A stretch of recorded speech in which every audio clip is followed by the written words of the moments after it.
Este martes y miércoles, 16 y 17 de abril, en el Centro Cultural La Nau de Valencia,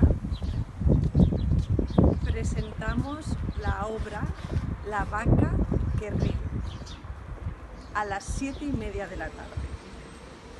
Una obra que habla sobre la tortura, sobre el poder, sobre la impunidad, pero también sobre la creatividad, la delicadeza y los cuidados. Con humor y con crudeza.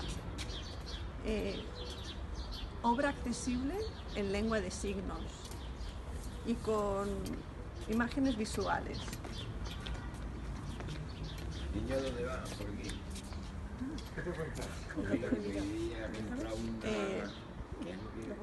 Caramelo y unas cosas. Importante. Manzana. Invitaciones para miembros de FESORT en la tienda del Centro Cultural La Nau hasta las 7:10. A partir de esa hora, a 2 euros en la taquilla del Centro Cultural.